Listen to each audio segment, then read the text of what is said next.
right, let's talk about the topic everyone wants to talk about, the backup quarterbacks. We've seen a lot of Nate Sudfeld and Brock Purdy. How would you assess each one, and who do you like better? I like Purdy better. I think Me too. Sudfeld. I think Sudfeld is got good stature, and he throws a catchable ball. And he's a likable guy, and I think he's a good friend of Trey's at this point. I think they got a nice rapport, and I think he's probably a guy that's very likable across the board. But I don't see any traits there that are. I don't see incredible escapability. I don't see big time arm. I don't see a guy who can just throw the deep out like on a frozen rope.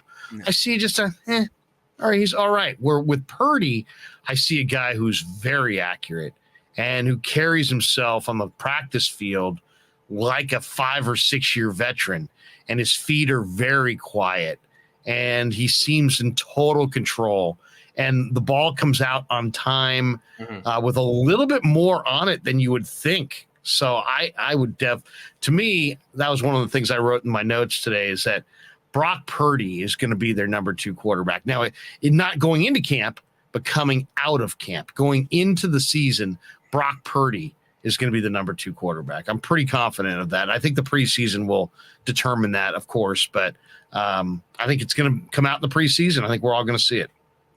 Yeah, I mean, nothing against Brock Purdy. I'm starting to warm up to him, but the Sudfeld line is the Sudfeld bar is a low bar. Again, I don't mean to pile on to Nate Sudfeld. I just don't understand what the Niners see here. Sudfeld was on their practice squad last year, and no other team poached him. The rest of the league was like, all you. So, I mean, he wouldn't be in the NFL right now if it wasn't for the 49ers. He'd be a coach somewhere or something. But the Niners think I don't see it. To me, he does everything too slow. He's big, but his footwork's too slow. His release is too slow. When he tries to escape, he does it too slow. I mean, he's a disaster waiting to happen. You saw the interception he threw today. I mean, he rolled right. There was no one in front of him. He almost walked the ball over to Oren Burks. I just don't get it. Purdy, on the other hand, has very quick feet.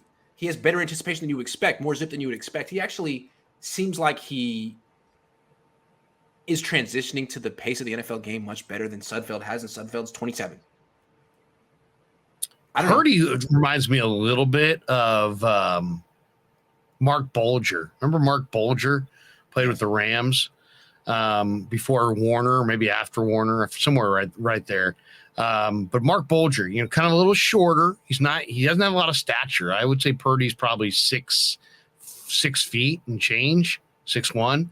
But to me, it's about the confidence and the command of the football. And as far, he made a nice play today where he tucked it and ran. He saw the lane and he took off.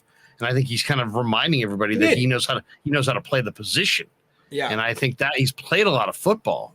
So I think he's not what you want because he doesn't have the NFL stature, but in some ways I think he's perfectly what you want as a relief pitcher because I think he's pretty poised for a young guy. Yeah, and it's funny, Kyle compared him to Nick Mullins. He's not Nick Mullins. Runs better than Nick Mullins. Nick Mullins couldn't move. This guy moved. He had that long run today, and then also comparing him to Sudfeld, who can't move. Both had a bootleg. Sudfeld was uncontested, threw the ball right to the linebacker. Purdy, he turns and has Charles Omenihu right in his face. No, unblocked. Outruns him to the perimeter and hits the throw on the sideline for 15 yards. I mean, that's pretty nice for a third-string quarterback, considering the backup can't do it. And not only did he hit the throw, if we had this film to show, he put the ball where it needs to be put if you're going to keep it away from the DB and complete the pass. Yep. He didn't just complete the pass. He completed the pass in the one area that takes care of the football, gives your guy and not the other guy the only chance to grab it. It was very catchable. It was on the move. It was a tight spiral. It wasn't too fast for the receiver to handle. It was a very impressive play. Now, was it lucky? Who knows? I got to see more of it this summer. But in one play, it looked like, wow. I mean, he plays with a pace that's really shows that he's played. Yep. He looks under control. He seems like his footwork is always, he doesn't get caught on the wrong foot, or he just seems like he's played a lot of football and he was in total command. He didn't seem rushed. He was a young quarterback. A lot of these guys step into this situation and they're like, it's helter-skelter and their eyes are wild and he's rushed. This guy looked pretty calm. He looks good. His best throw of the day, too, I thought was to Austin Mack on the left sideline. It was a deep out, 12-yard out. Yeah, and but it was just right there. No hesitation. Let it rip before the receiver turned to find the ball. He wasn't even particularly open. I mean, he was open, but Womack was right there. No hesitation, perfect placement. Any wide receiver would have caught that ball. It was really nice. I was like, oh, okay. All right. He was Mr. Irrelevant. Yeah. If he was Sudfeld's size, he would have been a second-round pick. Oh, wow. Yeah. Again, Sudfeld, he's got these long arms and long legs, and he just seems gangly. Gangly is the word. Everything happens too slow. Purdy's real small, but everything's very compact and doesn't happen too slow. So there's a lot of Sudfelds around the NFL. Sean Kid Mannion, who played at Oregon State. These guys who have some good stature and they have the NFL. They look like an NFL quarterback. They're 6'4", 6'6", 215 to 230 in that range. Like 6'7". Yeah, this guy's a little taller than that. He's like Nick Foles. He's not.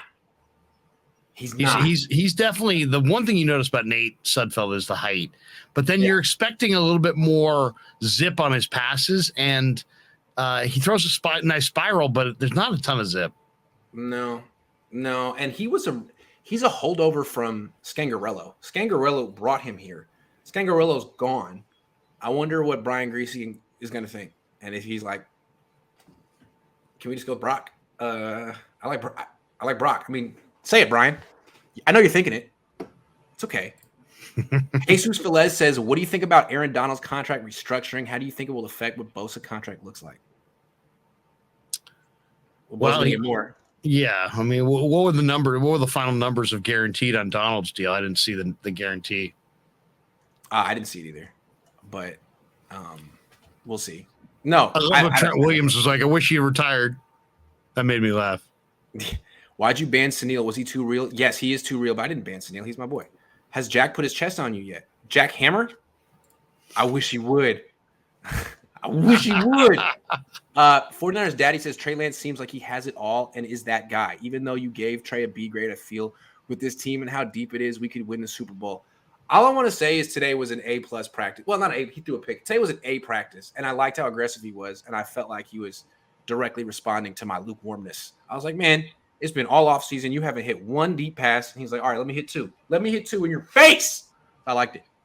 I mean, the offensive players erupted. So, I mean, it's like, if they love seeing it. And it was the second one was to Jordan Matthews, which I was shocked. I was like, is that Jordan Matthews? I had to double check.